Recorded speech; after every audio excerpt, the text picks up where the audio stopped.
Hello दोस्तों, स्वागत है आपको बीएल बज में। आज हम एक ऐसी कहानी लेकर आए हैं जो एक एम्परर और उसके नाइट की है। इसमें है राजनीति, शायद एक तरफा प्यार। तो चलिए शुरू करते हैं। The emperor and his night. कहानी की शुरुआत हमारे मुख्य किरदार एम्परर कियल से होती है। वह पानी के पूल में किसी के साथ की कल्पना कर रहे हैं। वो इंसान कौन है ये हमें साफ नहीं बताया जाता। सीन जैसे ही दिलचस्प होने लगता है वहां कट हो जाता है। अब हम मिलते हैं दूसरे मुख्य किरदार से, ऐश चेस्टर फ्रीडेल्स। उम्र 24 साल। वो साम्राज्य के बॉर्डर गार्ड डिवीजन का कमांडर है। उसे दौड़ते हुए दिखाया जाता है, पसीने से तर और गर्मी से परेशान। ऐश, हम फते हुए, आज तो बहुत गर्मी है। तभी उसका बटलर दौड़ता हुआ आता है। बटलर, आप इतने लेट क्यों हैं? ऐश, पास में एक मार्केट लगा था तो घूमने चला गया था। आज बहुत गर्मी है, काश आज रात कुछ ठंडा खाने को मिल जाए। बटलर, खींचते हुए, खाना पीना छोड़ो, अभी बहुत जरूरी बात है। इंपीरियल पैलेस से एक संदेशवाहक आया है। ऐश, चौंकते हुए, क्या अब मुझे फिर से डिमोट किया जा रहा है? यहाँ फ्लैशबैक में हमें ऐश की जिंदगी की झलक मिलती है। वो सिर्फ 15 साल की उम्र में इंपीरियल गार्ड्स के नाइटली ऑर्डर में शामिल हुआ था। 4 साल में वो डिवीजन 14 का कमांडर बन गया। लेकिन उसके बाद से हर साल उसकी रैंक घटती गई। अब वो साम्राज्य के सबसे साउथ पॉइंट पर है। ऐश, हंसते हुए, अब तो एम्परर मुझे भेजने के लिए जगह ही नहीं बची है। बटलर, गुस्से में, तुम्हें बिल्कुल गुस्सा नहीं आता? एम्परर हर साल तुम्हें नीचे भेजते जा रहे हैं। ऐश, थोड़ा सा दुख तो होता है।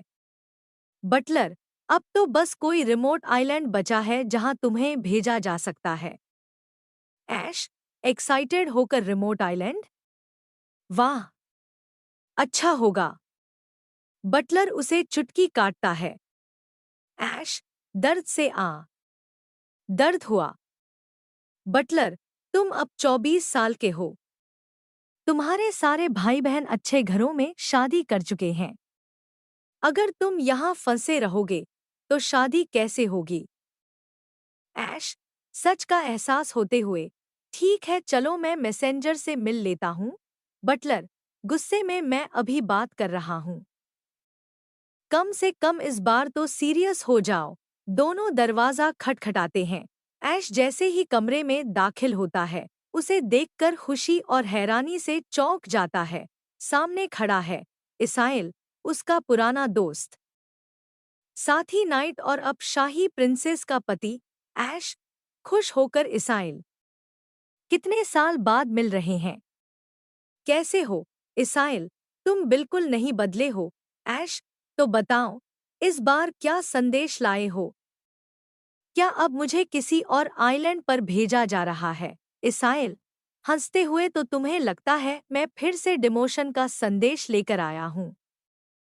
ऐश, अगर नहीं तो शायद एम्परर की तरफ से कोई तोहफा। इसाइल, नहीं ऐश, इस बार मैं तुम्हें कैपिटल वापस ले जाने आया हूँ। ऐश, हैरानी में, मुझे वापस कैपिटल? दृश्य कट होता है इंपीरियल पैलेस में। अब हम देखते हैं एम्परर कियल कैपिन, उम्र 30 साल, प्रिस्डेल साम्राज्य के सम्राट। कियल, तुम्हें ये देखकर कैसा लगा? सामने खड़ा व्यक्ति कहता है, महाराज, क्या मैं पूछ सकता हूँ कि आप मुझे ये सब क्यों दिखा रहे हैं? कियल, बहुत जल्दी तुम्हें सब पता चल जाएगा।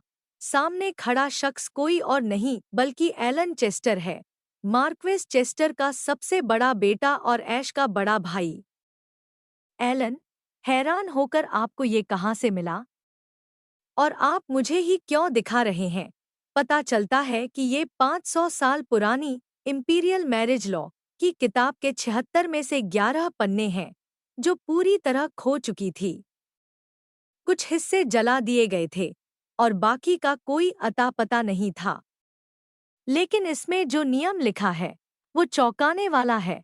साम्राज्य के लिए संकट की घड़ी में दो पुरुषों के बीच शादी को मान्यता दी जा सकती है। एलन, मन में सोचते हुए ये तो एलन, मन में सोचते हुए ये तो एम्परर किएल के लिए बहुत ही फायदे का क्लॉज है। किएल, मुस्कराते हुए, क्या तुम जानना चाहोगे कि मुझे ये कहाँ मिला?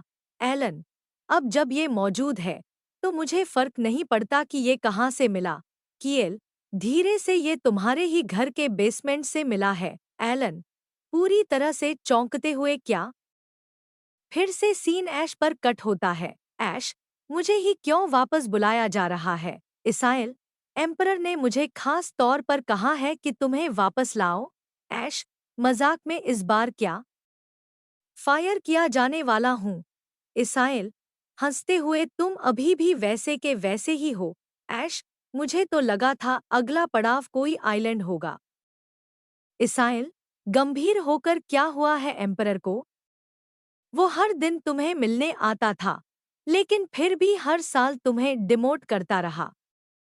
ऐसा क्या हुआ जिसने उसका मन बदल दिया? ऐश, कंधे उचकाते हुए, मुझे खुद नहीं पता। मेरे और किएल के बीच ऐसा कुछ नहीं हुआ। इस बारे में बहस करने का कोई मतलब नहीं है। इसाइल, तुम्हें सब पता चल जाएगा जब तुम फिर से पैलेस पहुंचोगे। एम्परर का सीधा संदेश है, गांव की जिंदगी छोड़ो और इंपीरियल पैलेस लौट आओ। ईसेल ने ऐश को बताया कि सम्राट का आदेश है कि अब गांव में नहीं रुकना है और तुरंत शाही महल लौटना है। ऐश तो सुनकर हैरान रह गया, लेकिन उसका बटलर इतनी खुशी से चिल्लाया, हाँ, योहो, कि कमरे के अंदर बैठे दोनों लोग भी उसकी आवाज सुन सकते थे। बटलर की आवाज सुनते ही ऐश को शर्म आ गई। उसने हल्की सी खांसी की और फिर ईसेल से पूछा, जब मैं वापस जाऊंगा तो मेरी पोस्ट क्या होगी? ईसेल ने जवाब दिया, सम्राट ने कुछ नहीं बताया, बस इतना कहा कि तुम्हें वापस महल लाना है। ऐश थोड़ा शक करते हुए बोला, अच्छा, लेकिन पता नहीं क्यों मुझे शक हो रहा है। ईसेल ने मुस्कुराकर कहा, शक मत करो, सम्राट इन दिनों बहुत उलझनों में फंसे हुए हैं, इसीलिए वो तुम्हें मिलना चाहते हैं। वैसे भी जब भी कोई बड़ी मुश्किल आती है, वो हमेशा तुम्हें ही ढूंढते थे, चाहे आधी रात ही क्यों न हो। ऐश ने पूछा, कौन सी उलझन? मैं क्या मदद कर सकता हूँ? ईसेल ने धीरे से जवाब दिया, शादी। यहाँ सीन कट होता है। अगले सीन में हम देखते हैं एलन, जो ऐश का भाई है, पूछता है, विरासत की टैबलेट? मतलब तुमने उसे ढूंढ लिया? किएल जवाब देता है, तुम्हें याद है 1 महीना पहले मैं मार्क्विस के मेंशन गया था, वहीं मुझे ये मिली। मैं 4 साल से इसे ढूंढ रहा था। पता होने के बाद भी इसे छुपाकर रखना आसान नहीं था, इसलिए आखिर में मैंने सीधे जाकर सामने से ले ली। एलन चौंक गया। उसे याद आया कि वाकई 1 महीना पहले किएल मार्क्विस चेस्टर के घर गया था। एलन सोचने लगा, तब मुझे कुछ शक तो हुआ था, लेकिन सम्राट की इच्छा के सामने कुछ कर नहीं पाया। मैंने उसे रात रुकने भी दिया था, क्योंकि बचपन से दोस्त हैं, इसलिए सोचा कोई बात नहीं होगी। अब वापस वर्तमान में आते हैं। एलन मन ही मन सोचता है, तो तुमने पूरी रात घर में यही टैबलेट खोजी थी? फिर एलन किएल से कहता है, अगर मेरे पिता के पास होती तो वो जरूर इसे शाही परिवार को लौटा देते। मेरे पिता इसे छुपाते नहीं। एलन फिर सोचता है, अगर चेस्टर परिवार ने शाही खजाना छुपाया है तो ये देशद्रोह है, और मेरे पिता ऐसा कभी नहीं कर सकते। किएल ने जवाब दिया, तुम्हारे वर्तमान परिवार ने नहीं, लेकिन तुम्हारे पूर्वजों ने जरूर कोई ठोस वजह से ऐसा किया होगा। अगर टैबलेट के नियम माने जाएं, तो शाही परिवार की ताकत बहुत बढ़ जाएगी। एलन सोचने लगा, जैसा किएल ने कहा, अगर हमारे पूर्वजों को डर था कि शाही परिवार बहुत ताकतवर हो जाएगा, तो टैबलेट छुपाना उनके फायदे में था। लेकिन अब अगर सावधानी नहीं बरती गई, तो हमारे पूरे परिवार का नाश हो सकता है, खासकर जब सामने किएल जैसा इंसान हो जो हंसते हंसते किसी की जान ले सकता है। फिर एलन होश में आया और पूछा, तो अब मुझे क्या करना है? किएल मुस्कुराते हुए बोला, अरे, अब भी नहीं समझे कि मैं तुम्हें ये सब क्यों दिखा रहा हूँ? लगता है ज्यादा काम कर करके तुम्हारा दिमाग जाम हो गया है। सोचो जरा। एलन सोचने लगा। शादी, शादी का कानून, कुलीन परिवार। अचानक एलन हैरान होकर बोल पड़ा, आप सच में ये करने वाले हैं? कीएल बोला, बिल्कुल। मैं 4 साल से इसी का इंतजार कर रहा था। एलन ने पूछा, तो इसीलिए तुमने ऐश को पद से हटवाया? एलन मन में सोचने लगा, जब ऐश को पद से हटाया गया था तब मुझे लगा ये सही फैसला है, इसलिए मैंने बीच में दखल नहीं दिया। सोचा बस वक्त निकाल रहे हो। लेकिन तुम तो सच में पागल हो। फिर एलन ने कहा, मैं जानता हूँ कि आप ऐश का बहुत ध्यान रखते हो और मैं इसके लिए आभारी हूँ, लेकिन सबसे पहले ऐश की राय जरूरी है। तुम जानते हो, ऐश हमारे चेस्टर परिवार का अनमोल रत्न है। मुझे सिर्फ अपने पिता की नहीं, बल्कि अपने अंकल और ससुर की भी मंजूरी लेनी होगी। कीएल आराम से बोला, तो बस तुम्हें उनसे इजाजत लेनी है। एलन हक्का बक्का रह गया। क्या?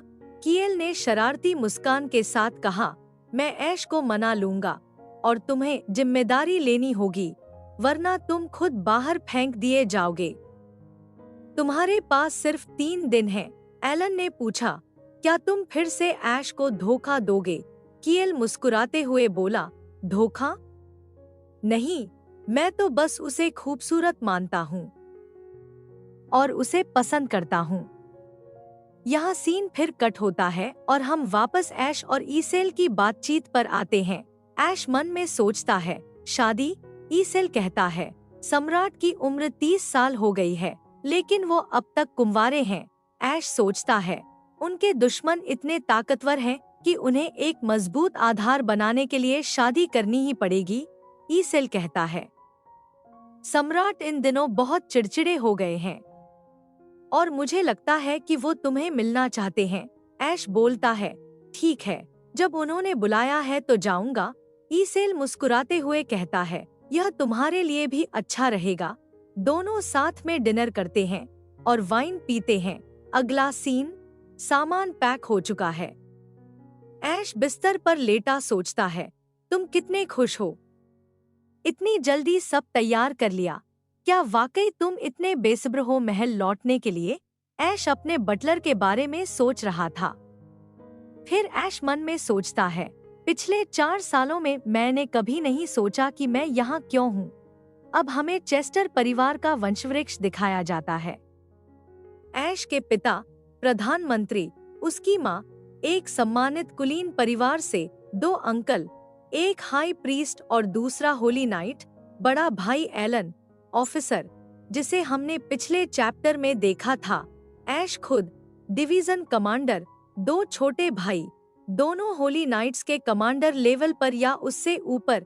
ऐसे मजबूत परिवार में बिना किसी बड़ी गलती के किसी को पद से हटाना असंभव था। लेकिन 4 साल पहले अचानक से सब कुछ बदल गया। फिर हमें फ्लैशबैक में दिखाया जाता है। कीएल ऐश से कहता है, इंपीरियल गार्ड में रहकर कैसा लग रहा है? कीएल ने ऐश का नाम लिया, लेकिन कोई जवाब नहीं आया।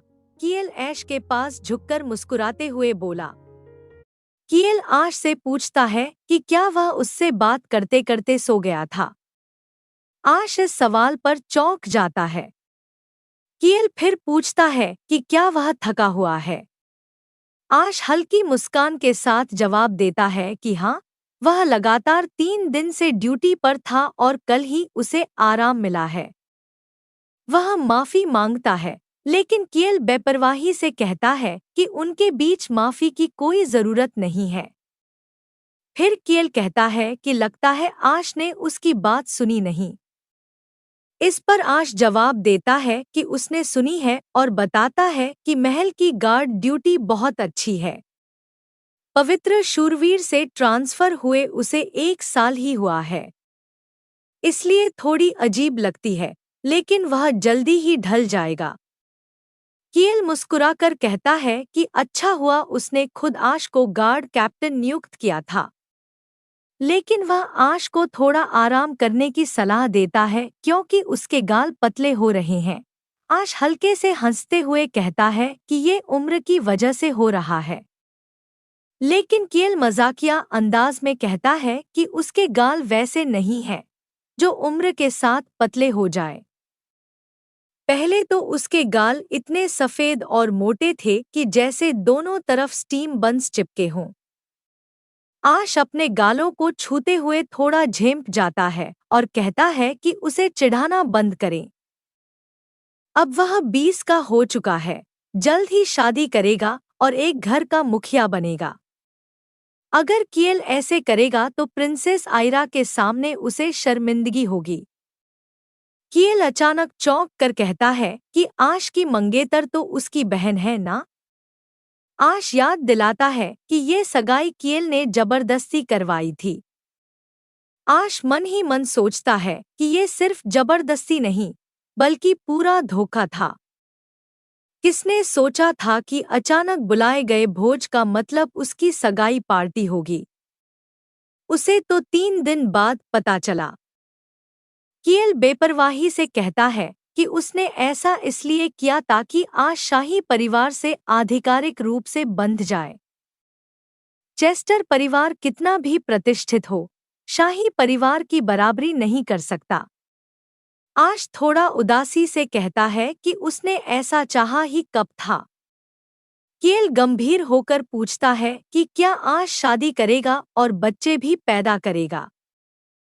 बच्चों के बारे में सोचते हुए आश को अजीब लगता है और कहता है कि उसे नहीं लगता कि उस पर ये सब सूट करेगा।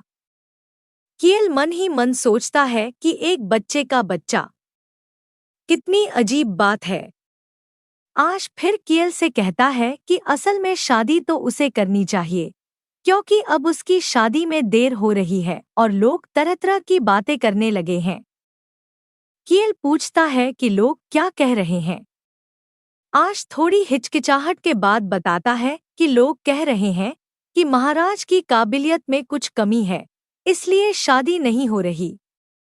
कियल इस बात पर हंस देता है और पूछता है कि क्या आश भी ऐसा ही मानता है। आश गला साफ करते हुए कहता है कि हाँ। कियल सोचता है कि अगर आश को पता चल जाए कि वह रात को उसके बारे में क्या-क्या सोचता है, तो वह ऐसा नहीं कहता। आश हल्के अंदाज में कहता है कि महारानी का पद ज्यादा समय तक खाली नहीं रहना चाहिए। लेकिन कियल अचानक गुस्से में आकर पूछता है कि क्या वह पहले सो रहा था। आश नजरें चुराते हुए कहता है कि अचानक ये क्यों पूछ रहे हैं। कियल कहता है कि अब डर क्यों रहे हो, हम वापस वर्तमान दृश्य में आ गए हैं। गाड़ी में सफर करते हुए आश सोचता है कि सिर्फ एक बार महाराज के सामने झपकी लेने पर इतनी बड़ी सजा मिल गई। उसे यकीन नहीं था कि ऐसा होगा। इसाइल पूछता है कि क्या सोच रहे हो। आश बताता है कि उसकी पदावंती का कारण याद आ गया। इसाइल चौंक कर कहता है कि सम्राट के सामने सो जाना तो राजद्रोह जैसा है। तुम्हारा सिर सलामत है, यही बहुत बड़ी बात है। आश कहता है कि वह बचपन से ही झपकी लेता आया है। इसाइल सुझाव देता है कि राजधानी लौटकर सब ठीक कर ले और शादी करके बस जाए। आश सोच में पड़ जाता है और कहता है कि शायद राजधानी लौटकर डेटिंग करने की कोशिश करेगा। इसाइल मुस्कुराते हुए कहता है कि आखिरकार तुमने डेटिंग का सोचा। सम्राट भी शादी करने वाले हैं, तो तुम अकेले क्यों रहोगे। आश सोचता है कि अब तो उसके परिवार में भी सिर्फ वही कुंवारा बचा है। ऐश कहता है, अरे कियल और एरा वही है जिससे मेरी सगाई होने वाली थी, लेकिन मेरी पदावंती के बाद सगाई टूट गई। बाद में एरा और इसाइल की शादी हो गई। तो मैं वही बदकिस्मत आदमी हूँ जिसने अपनी मंगेतर को दोस्त के हाथों खो दिया। सच कहूँ तो एरा ने इसाइल से शादी करके सही फैसला लिया। वैसे भी मुझे हमेशा सगाई को लेकर थोड़ा अजीब लगता था, क्योंकि एरा हमेशा मुझे एक छोटी बहन जैसी ही लगी। इसाइल भी हैरान होकर कहता है कि शाही परिवार में भी कियल को छोड़कर सभी शादीशुदा हैं। आश कहता है कि लेडी एलिसिया को छोड़कर। इसाइल बताता है कि वह अपवाद है। आश पूछता है कि क्या ऐसा इसलिए है क्योंकि वह किएल से शादी करने वाली है। इसाइल सोचता है कि फिलहाल ऐसा नहीं है। फिर निष्कर्ष पर पहुंचता है कि शाही परिवार और जुड़े घरानों में शादी लायक सिर्फ आश और महाराज ही बचे हैं। हुए इसाइल कहता है, इस देश में जो परिवार शाही परिवार से जुड़े हैं उनमें शादी के लायक उम्र के बस तुम और सम्राट ही बचे होते। इस बारे में कुछ महसूस नहीं होता। ऐश जवाब देता है, लगता है कि मुझे सच में जल्द ही शादी करनी पड़ेगी। इसाइल हंसते हुए कहता है, नहीं नहीं, ऐसा सोचना तो बेतुका है। वैसे भी राजधानी पहुंचने के बाद सम्राट चाहते हैं कि तुम सीधे महल में रिपोर्ट करो, तो घर पहुंचने में थोड़ी देर हो जाएगी। ऐश बेफिक्री से कहता है, कोई बात नहीं, मैं वैसे भी कियल से मिलने जा रहा हूँ। इसाइल चुटकी लेते हुए कहता है, तुम्हें उसकी बहुत याद आ रही होगी। इतने समय तक खुद को कैसे रोके रखा। ऐश उसकी बात को नजरअंदाज कर देता है। इसाइल को शक होता है और पूछता है, कहीं ऐसा तो नहीं कि तुम उससे बीच में ही मिल चुके हो। ऐश मुस्कुराते हुए जवाब देता है, मैं इस सवाल का जवाब नहीं दूंगा। इसाइल मन ही मन सोचता है, तो वो मिल चुके हैं। तभी तो सम्राट इतने खुश नजर आ रहे थे। थोड़ी राहत महसूस करते हुए इसाइल ऐश से कहता है, जब तुम वापस लौटोगे? ऐश पूछता है, क्या? इसाइल ऐश के चमकते चेहरे को देखकर कहता है, नहीं, कुछ नहीं। बस सम्राट के आसपास थोड़ी सावधानी रखना। इसाइल मन ही मन सोचता है, क्या ऐश को ऐसे महल वापस लाना सही है? थोड़ी देर बाद ऐश मुस्कुराते हुए कहता है, अरे, मैं तो हमेशा उनसे सावधान ही रहता हूँ। वो वैसे भी थोड़े अजीब से हैं। इसाइल फिर से सोचता है, क्या ऐसा हो सकता है? नहीं, ये बेतुकी बात है। चाहे सम्राट कितने भी अजीब हों, वो ऐसा कुछ तो नहीं सोच सकते। अगले सीन में एक नया किरदार नजर आता है, मार्क्विस चेस्टर, जो चेस्टर परिवार का मुखिया और ऐश का पिता है। वो कियल से बात कर रहे हैं। मार्क्विस चेस्टर कहता है, नहीं, ये मुमकिन नहीं है। लेकिन कियल जवाब देता है, चेस्टर परिवार के लिए यह कोई बुरी बात तो नहीं लगती। ऐश के पिता कहते हैं, बात बुरी या अच्छी होने की नहीं है। ऐश को इस मामले में शामिल नहीं किया जा सकता। कियल ऐश के भाई एलेन की तरफ गुस्से से देखता है और सोचता है, मैंने तुम्हें उसे मनाने के लिए कहा था। अब तक तुम क्या कर रहे थे? एलेन उसकी नज़र से बचते हुए सोचता है, क्या तुम सच में सोचते हो कि मनाना काम करेगा? कियल मन ही मन सोचता है, मैं तो भविष्य में धमकी देना बंद करने वाला था, लेकिन अब कोई और रास्ता नहीं दिखता। वो कहता है, क्या तुम्हें ठीक लगता है कि मैं ये बता दूं कि शादी का कानून वाला पत्थर कहाँ मिला? ऐश के पिता हैरानी से पूछते हैं, क्या कोई सबूत है कि वो पत्थर चेस्टर हवेली के तहखाने में मिला? मैंने खुद उसे कभी नहीं देखा और वो सिर्फ सम्राट को ही दिखाई दिया, तो मैं यकीन कैसे करूं? कियल मुस्कुराते हुए कहता है, सबूत चाहिए? मैं तुम्हें दिखा सकता हूं। लेकिन क्या तुम सच में यही चाहते हो? ऐश के पिता कहते हैं, अगर कोई सबूत है तो मैं उसका हर्जाना भरने के लिए तैयार हूँ। कियल कहता है, ठीक है, इस मामले में मेरे पास और कोई विकल्प नहीं है। मैं विशेष ऑडिट टीम के 3 सदस्यों के साथ चेस्टर हवेली जाऊंगा। हम तहखाने की पूरी जांच करेंगे। यह सुनकर ऐश के पिता और भाई चौंक जाते हैं। कियल उन्हें बताता है, जांच के लिए जरूरी दस्तावेज इकट्ठा करने में थोड़ा समय लगेगा। अगर तुम बेकसूर हो तो ऑडिट टीम के सामने तहखाना खुद खोल सकते हो। हम यह भी जानते हैं कि विशेष audit team Blue Future Association के सदस्य होते हैं, जो फ्रिसडेल में सबसे प्रभावशाली सुधारवादी गुट है। असल में ये लोग कील द्वारा कड़ी मेहनत में लगे हुए होते हैं। ऐश के पिता और भाई सोचते हैं, तहखाने में ऐसा क्या है? अगर कोई मुसीबत खड़ी करने वाला दस्तावेज मिला, तो हमारी जिंदगी बर्बाद हो जाएगी। मार्क्वेस, आश के पिता, कहते हैं, सम्राट, मैं समझता हूं कि आप मुझ पर विश्वास नहीं कर सकते, लेकिन स्पेशल ऑडिट टीम को शामिल करना चेस्टर परिवार के लिए शर्मनाक होगा। आपको पता है लोग कैसे बातें करते हैं? कील जवाब देते हैं, चिंता करने की कोई बात नहीं है। जैसा कि आप जानते हैं, एलेन भी स्पेशल ऑडिट टीम का हिस्सा है।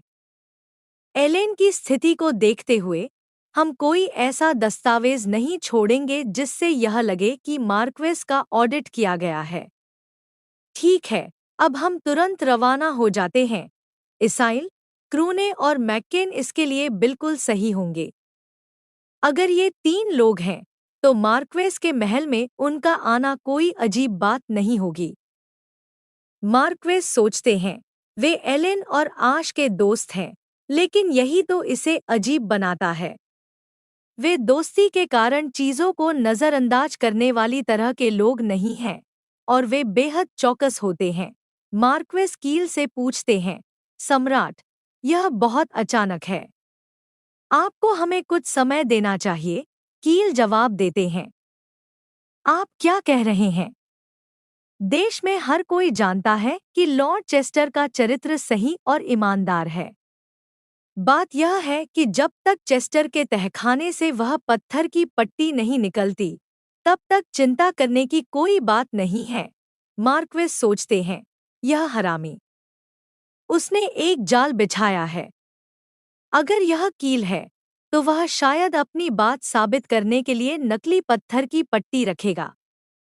अचानक कहीं से आश का भाई एलेन कहता है, सम्राट, मुझे आश से मिलना है। मैंने सुना है कि वह अभी-अभी आया है। मुझे अभी आश से मिलना है। मैंने सुना है कि वह अभी-अभी आया है। मुझे अभी ऐश से मिलना है। अगले दृश्य में हम देखते हैं कि ऐश और इसाइल शाही महल में आते हैं। इसाइल कहता है, लगता है सम्राट मीटिंग में व्यस्त है। उन्होंने कहा कि तुम फिलहाल भीतरी महल में जाकर आराम करो। लेकिन तुम क्या करना चाहते हो? ऐश उदास और नाराज सा चेहरा बनाकर पूछता है, तो मैं आज उनसे नहीं मिल सकता, और सोचता है, किसी को बुलाकर फिर मीटिंग में चले जाना। फिर ऐश इसाइल से पूछता है, तो क्या मैं अपने बड़े भाई और पिता से मिल सकता हूँ? वे भी तो महल में हैं, न? इसाइल जवाब देता है। तुम्हें क्या लगता है? वे सब मीटिंग में ही हैं। वे सभी मुख्य परिषद कक्ष में हैं। लगता है कोई गंभीर बात चल रही है। फिलहाल तुम भीतरी महल में जाकर इंतजार करो। ऐश पूछता है, मीटिंग रूम कहाँ है? इसाइल जवाब देता है, मुख्य परिषद कक्ष में। क्यों? ऐश कहता है, तो मैं वहीं जाकर इंतजार करूंगा। इसाइल चौंक कर कहता है, क्या? और तुम मेरा हाथ क्यों पकड़ रहे हो? ऐश मुस्कुराकर कहता है, महल में हाथ पकड़कर चलना रिवाज नहीं है क्या? इसाइल हैरान होकर पूछता है, तुम यह सब क्या कह रहे हो? महल में हाथ पकड़कर चलने का कोई रिवाज नहीं है। ये तुम्हें किसने कहा? ऐश जवाब देता है, कील ने कहा था। उसने बताया था कि यहाँ मेहमान के तौर पर जब भी मैं किसी के साथ चलूं, तो मुझे उनका हाथ पकड़ना चाहिए। इसाइल पूछता है, और अब तक तुम यहाँ किन किन का हाथ पकड़ चुके हो? ऐश कहता है, अपने भाई, पिता और कील का। जब से मैं छोटा था, चाहे हमारी जागीर में हो या महल में, मैं हमेशा कील का हाथ पकड़कर चलता था। अगर नहीं पकड़ता, तो अजीब लगता है। इसाइल सोचता है, जितना मैं सोच रहा हूँ, उससे कहीं ज्यादा अजीब। आज सम्राट का ऐश को बुलाना। नहीं, नहीं, यह सिर्फ मेरा भ्रम है। फिर गुस्से में कहता है, ऐश महल में हाथ पकड़कर चलना सामान्य नहीं है, बल्कि ये थोड़ा अनुचित भी है। चलो, मेरा हाथ छोड़ो। दृश्य बदलता है। मीटिंग रूम में एलेन कील से कहता है, पहले ऐश से बात कर लेते हैं। हमने उसे काफी देर से इंतजार कराया है। कील कहता है, मुझे भी ऐश से मिलना है, लेकिन पहले इस चर्चा को खत्म करना जरूरी है। एलेन सोचता है, यहाँ कुछ दस्तावेज हैं जो सम्राट को कभी नहीं दिखने चाहिए। अगर ऐश चाहता है तो मैं पूरी तरह से उसका समर्थन करूंगा। एलेन कहता है, ऐश, मैं तुम पर भरोसा करता हूँ। कील जवाब देता है, मैं आपके भावनाओं की सराहना करता हूँ, लेकिन ये सिर्फ आपकी राय है। लगता है मार्क्विस की सोच इससे अलग है। ऐश के पिता कहते हैं, आखिरकार सबसे महत्वपूर्ण बात उसकी अपनी खुशी है। कील कहता है, चेस्टर परिवार और शाही परिवार का रिश्ता हमेशा मजबूत रहेगा। मुझे उम्मीद है कि ये अच्छा रिश्ता लंबे समय तक बना रहेगा। खैर, अब चलना चाहिए। ऐश शायद खुश होकर मेरा इंतजार कर रहा होगा। एलेन हंसते हुए कहता है, खुश होकर फुदकना, अब वह कितना बड़ा हो चुका है। कील मुस्कुराकर कहता है, मेरी नजरों में तो वह अभी भी एक छोटा सा चूजा है। इतना प्यारा कि कभी कभी मन करता है उसकी गर्दन मरोड़ दूं, क्योंकि वह बहुत क्यूट है। जैसे ही वे कमरे में प्रवेश करते हैं, कोई कील को पुकारता है। कील चौंक कर देखता है, वो और कोई नहीं बल्कि ऐश है। ऐश बेहद खूबसूरत दिख रहा है, उसके चेहरे पर चमकती मुस्कान है। कील अचानक से हैरान होकर रुक जाता है। उसके चेहरे पर हल्का सा आक्रोश झलकता है। ऐश अपने पिता को बुलाने की कोशिश करता है, लेकिन कील का ध्यान किसी और बात पर होता है। जब कील सुनता है कि ऐश अपने पिता से मिलने जा रहा था, वह झट से ऐश के सामने आकर उसका रास्ता रोक लेता है। कील बिना कुछ कहे ऐश के माथे पर एक प्यारा सा किस कर देता है। यह देखकर महल में खड़े सभी लोग दंग रह जाते हैं। कील हल्की मुस्कान के साथ कहता है, काफी समय हो गया, है ना? ऐश हल्की झिझक के साथ मुस्कुराता है और जवाब देता है, हाँ, बहुत लंबा समय हो गया। ऐश का पिता और भाई, सबकी नजरें उन दोनों पर टिक जाती हैं। ऐश के पिता का चेहरा गुस्से से तमतमा जाता है। वह मन ही मन सोचते हैं, तुम्हारी हिम्मत कैसे हुई किसी और के कीमती बेटे के बारे में ऐसे बात करने की? और तुम्हारी वजह से ही तो मैं अपने बेटे को 4 साल से नहीं देख पाया। वहीं ऐश का बड़ा भाई भी गुस्से में सोचता है, मेरा वो नादान छोटा भाई, क्या उसे वाकई में समझ नहीं आता कि वो क्या कर रहा है? इसाइल का विचार। इसाइल, जो दूर खड़ा यह सब देख रहा है, ऊबते हुए सोचता है, उफ़, ये सब देखकर अब मुझे महल से बाहर निकलने की और जल्दी हो रही है। कील ऐश की ओर मुड़कर थोड़ा गुस्से में पूछता है, मैंने तुम्हें आंतरिक महल में रुकने के लिए कहा था, फिर तुम बाहर क्यों आए? ऐश थोड़ी सी मुस्कान के साथ जवाब देता है, मैं तुमसे मिलने आया था। कील मुस्कुराते हुए ऐश के गाल पर हल्के से काटता है और काटे हुए स्थान को अपनी जीभ से चाट लेता है। ऐश अचानक से शर्माते हुए अपने गालों को ढक लेता है और पूछता है, क्या तुम फिर से मुझे काटने का इरादा रखते हो?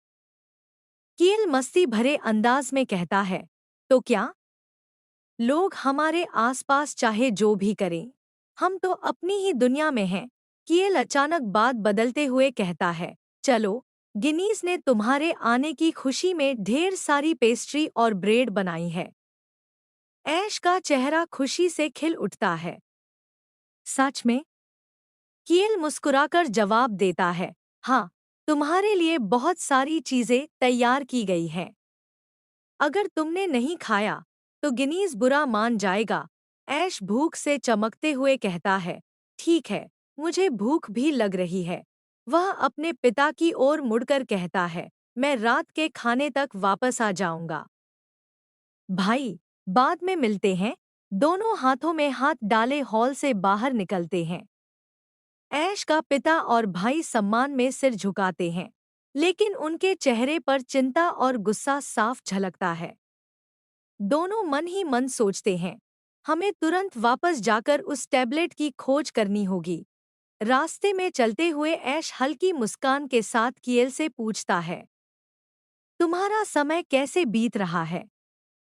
कियल कंधे उचकाते हुए कहता है, जैसे हमेशा चलता है।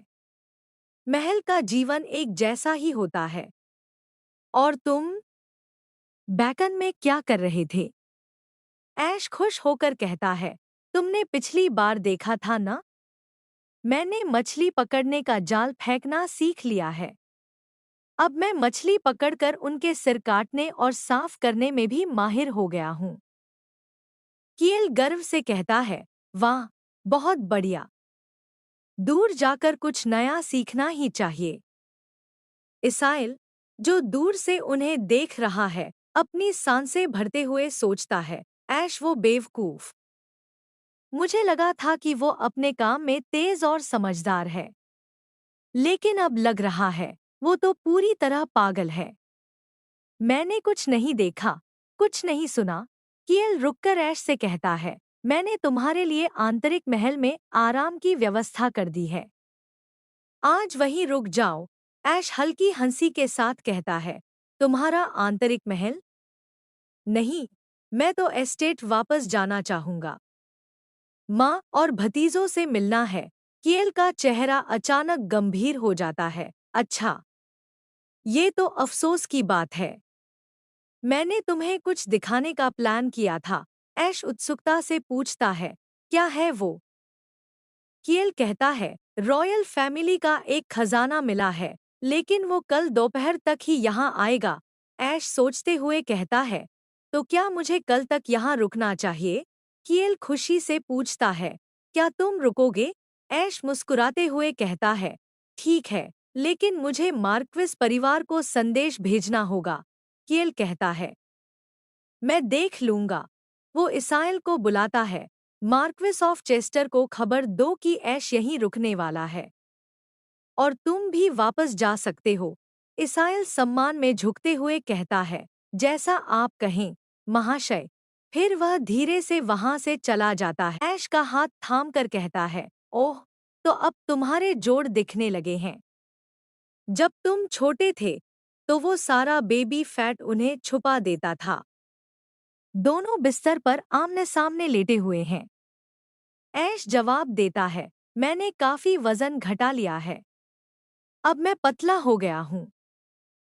कियल धीरे से ऐश के चेहरे को छूता है और ऐश थोड़ा चौंक जाता है। कियल पूछता है, क्या तुमने मुझे मिस नहीं किया? ऐश प्यारी सी मुस्कान के साथ कहता है, हर 6 महीने में तुम्हें देख ही लेता था। तो ज्यादा नहीं। कियल थोड़ा खींच जाता है और कहता है, बस यही तो हमेशा से दिक्कत रही है।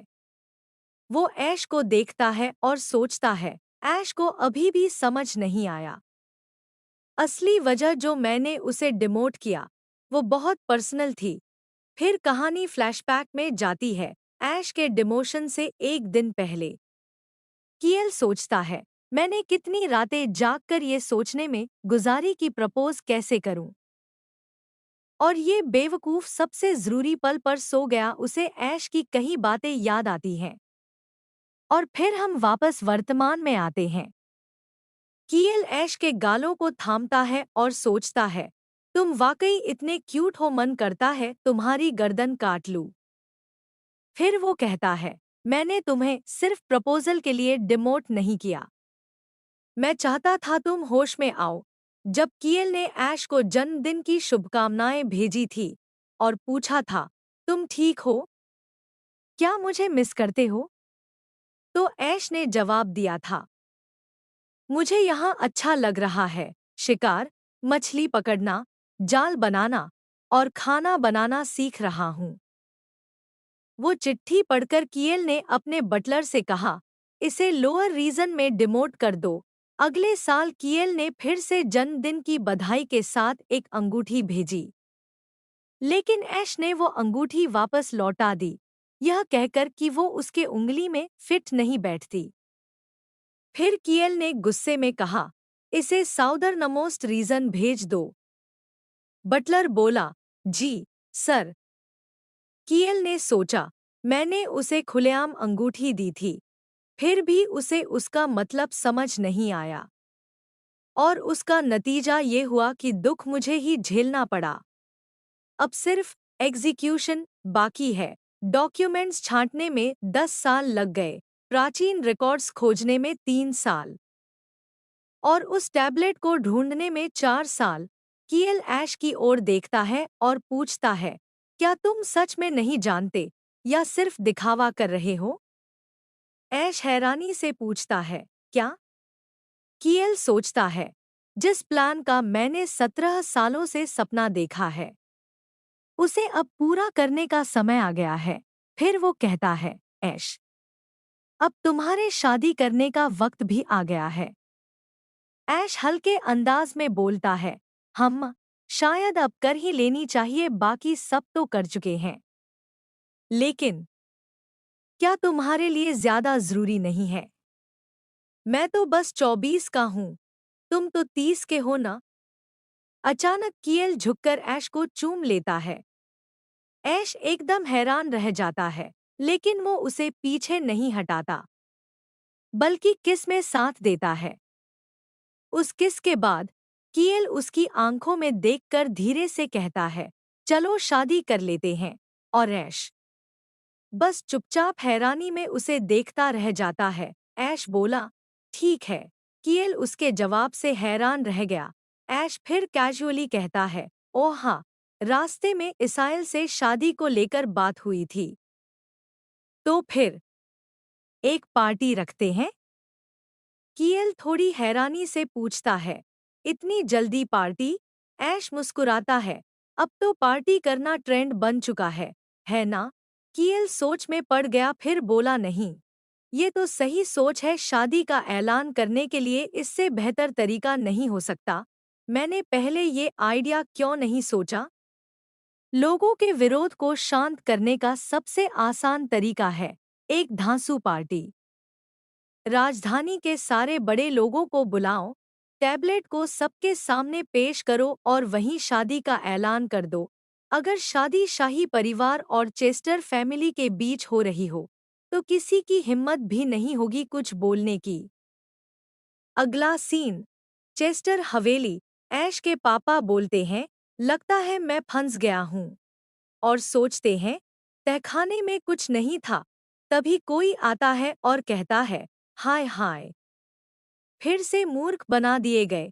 वो है लॉयल, फ्रिस्डेल मंदिर के हाई प्रीस्ट और ऐश के चाचा। लॉयल सोचता है, ये इंसान बेवकूफ नहीं है, लेकिन उस सम्राट से डील करते ही इसका दिमाग उल्टा चलने लगता है। वो बोलता है, अगर तुमने मुझे पहले बता दिया होता तो ये सब टाल सकते थे। ऐश के पापा गुस्से में कहते हैं, तो फिर तुमने पहले ही हमें क्यों नहीं बताया? हमें क्या पता था कि वो टैबलेट चेस्टर फैमिली को सौंपा गया था? लॉयल शांत होकर कहता है, असल में वो टैबलेट मुझे सौंपा गया था। दिवंगत सम्राट नहीं चाहते थे कि शाही परिवार कानून तोड़कर फायदा उठाए। पर असली वजह तो कुछ और ही थी। उन्हें यकीन नहीं था कि मौजूदा सम्राट क्या करेगा, इसलिए उन्होंने टैबलेट छिपा दिया। फ्लैशबैक, कीएल 10 साल पहले। वो पूछता है, क्या मतलब, दो लड़के शादी नहीं कर सकते? लॉयल जवाब देता है, हाँ, संविधान में ऐसा ही लिखा है। कीएल भौहें चढ़ाकर कहता है, तो फिर कानून बदल डालो। उसकी गोद में छोटा ऐश बिस्किट खा रहा होता है, बेफिक्र। वापस वर्तमान में, लॉयल सोचता है, मुझे नहीं लगा था कि सब इतनी जल्दी हो जाएगा। इसने तो टैबलेट हवेली में ही ढूंढ निकाला। वाकई कमाल है। ऐश के पापा चिंतित होकर पूछते हैं, क्या हम वाकई ये सब करने जा रहे हैं? लॉयल जवाब देता है, अगर सम्राट ने ठान लिया है तो हाँ। वो ऐश को बचपन से चाहता आया है, मगर अब तो बात चाहत से भी आगे बढ़ चुकी है। वो जुनूनी हो गया है, खासकर ऐश को लेकर। ऐश के पापा धीरे से कहते हैं, शादी का ऐलान। सीन वापस कीएल और ऐश की तरफ। कीएल मुस्कुरा कर कहता है, अगर पार्टी है तो सीधा शादी का ऐलान होना चाहिए, और वो भी ऐसी पार्टी कि हर कोई दंग रह जाए। ऐश थोड़ा झिझकते हुए पूछता है, तो क्या ये जरूरी है कि जिसे पसंद करो उसी से शादी कर लो?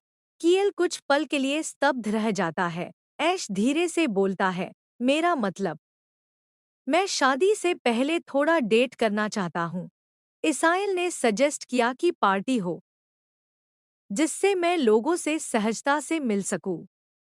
लेकिन सीधा शादी की अनाउंसमेंट कर देना थोड़ा ज्यादा हो जाएगा ना?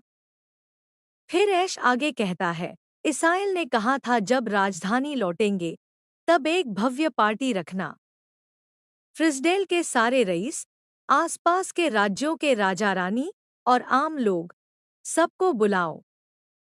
कोई भेदभाव नहीं, सबको न्योता भेजो। कील ये सब सुनकर चौंक गया और थोड़ा हैरानी से पूछ बैठा, क्या तुम कह रहे हो कि ये पार्टी शादी के लिए संभावित पार्टनर ढूंढने के लिए रखी जा रही है? आश ने बड़ी सहजता से जवाब दिया, हाँ। कील मन ही मन सोचने लगा, मुझे पहले से अंदाजा था। ये मासूम बच्चा बहुत जल्दी जवाब दे गया। फिर वो बोला, लेकिन सिर्फ पार्टी करने से मतलब की मुलाकातें नहीं हो जाती। लगभग सारी योग्य लड़कियां या तो शादीशुदा हैं या पहले से सगाई हो चुकी है। आश ने बेफिक्री से कहा, सगाई तो बस सगाई होती है। मैं तो उसे कभी भी तोड़ सकता हूँ, जैसे मैंने प्रिंसेस आयरा से कर ली थी। कील ने सख्त लहजे में कहा, बिल्कुल नहीं। आश चौंक गया, क्यों नहीं? कील ने मन ही मन जवाब दिया, क्योंकि मैंने एक शाही फरमान जारी किया है कि मेरी हुकूमत में कोई भी सगाई तोड़ नहीं सकता। और जब तक मैं राजा हूँ कोई ये हिम्मत नहीं करेगा। लेकिन उसने ये बात जुबान पर नहीं लाई, बस गहरी सांस ली और बोला, ठीक है, अगर तुम चाहते हो तो मैं खुद पार्टी का आयोजन करूंगा।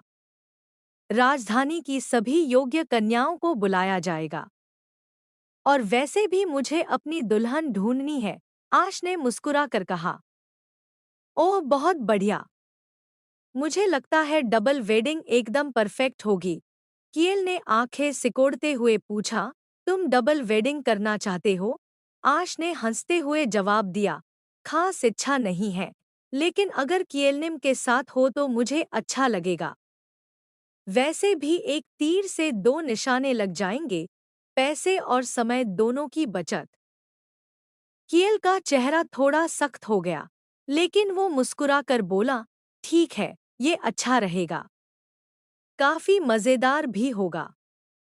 लेकिन उसके दिमाग में कुछ और चल रहा था। अगर ये शादी वाकई हुई तो कुछ लोग जिंदा नहीं बचेंगे। तभी अचानक कील ने ऐश को जोर से पकड़कर नीचे गिराया और उसके ऊपर झुकते हुए बोला, अब जब बात निकल ही गई है तो तैयारी भी शुरू कर देते हैं। 3 दिन में सब तैयार हो जाना चाहिए, है ना? ऐश हक्का बक्का रह गया। क्या? कील मुस्कुरा कर बोला, जल्दी काम करना बेहतर होता है। 3 दिन बहुत होते हैं कपड़े सिलवाने और निमंत्रण भेजने के लिए। फिर थोड़ा शरारती अंदाज में कहा, और हाँ, तब तक तुम्हें महल में ही रहना चाहिए। बार बार आना जाना करके थकने की जरूरत नहीं है। ऐश ने धीरे से पूछा, क्या तुम भी यहीं रहोगे? कील ने तुरंत जवाब दिया, हाँ। ऐश थोड़े संकोच से बोला, लेकिन तुमने तो पहले कहा था कि अब जब हम बड़े हो गए हैं तो साथ में नहीं सोना चाहिए। कील ने मजाकिया अंदाज में जवाब दिया, बड़े हो गए? तुम अब भी बच्चे हो। ऐश ने भौहें चढ़ाई, बच्चा? मैं अब 24 का हो गया हूँ और जल्द ही मेरी शादी भी होने वाली है। कील ने मुस्कुराकर कहा, किसने कहा? अब चलो, सो जाओ मेरे छोटे से बन्नी। ऐश ने बुरा सा मुंह बनाया, ये तो पुराना नाम है। कील ने चिढ़ाते हुए कहा, तो फिर कौन सा नाम पसंद है? लिटिल बन्नी, चिरपी, बेबी बर्ड, चिक, बेबी बियर, राउंडी? ऐश ने सोचा और बोला, बेबी बर्ड शायद सबसे अच्छा है। कील हंस पड़ा, तो बेबी बर्ड ही सही। मुझे भी यही पसंद है। बेबी बर्ड मतलब छोटा सा चूजा और चूजा मतलब चिरपी। अच्छा है ना? ऐश ने चेतावनी दी। लेकिन ये नाम सबके सामने मत लेना। अब मैं उस उम्र में नहीं हूँ। शर्मिंदगी हो जाएगी। कियल मन ही मन सोचने लगा। लोगों के सामने महल में हाथ पकड़ना उससे भी ज्यादा शर्मिंदगी वाली बात होगी। उसने धीरे से ऐश के माथे पर एक प्यारा सा किस किया और बोला, चलो अब सोने का टाइम है। उस पल में दोनों बहुत प्यारे लग रहे थे। कियल अपने ख्यालों में डूब गया। जब मैं छोटा था, उसकी नरम, गोरी, गोल सी शक्ल मुझे इतनी प्यारी लगती थी कि मैं बस उसे अपना बनाना चाहता था। वो उसके पास लेट गया और खुद को छूते हुए सोचने लगा। लेकिन जब ऐश 15 साल का हुआ, सफेद नाइट का यूनिफॉर्म पहनकर होली ऑर्डर में शामिल हुआ, तब मुझे एहसास हुआ कि उसकी गोरी त्वचा को पाना, उसे छूना, उसे अपना बना लेना, ये प्यार था। उस दिन से मैंने पथराई हुई टैबलेट को ढूंढना शुरू कर दिया और आखिरकार मैं सफल हुआ। उसे एम्प्रेस का खिताब देना, ऐसा खिताब जिसे सब माने, मेरी जिंदगी का मकसद बन गया। कियल ने आश को धीरे से गले लगाया, जो अब आराम से सो रहा था। ये कहना गलत नहीं होगा कि मैंने सम्राट की गद्दी सिर्फ इसी एक लक्ष्य के लिए हासिल की थी। और अब वो पल जब मैं अपनी सबसे बड़ी चाहत को पूरी तरह पा सकूं, बस आने ही वाला है।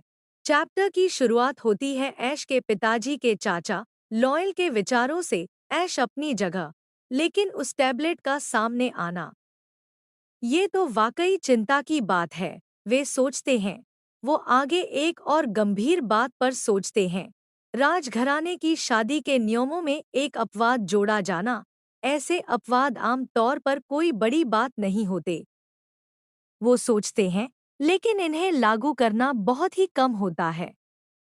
और दिखावे के लिए तो अक्सर इन्हें पूरी तरह अनदेखा कर दिया जाता है। मगर जैसे ही बात कियल की आती है, लॉयल का चेहरा सख्त हो जाता है। अगर बात कियलनिम की हो तो वो तो दिखावे की परवाह किए बिना उस अपवाद को अपनाएगा। अगर ऐसा कोई नियम होता ही नहीं, तो वो तो नया कानून बना लेता, सिर्फ उसे निभाने के लिए।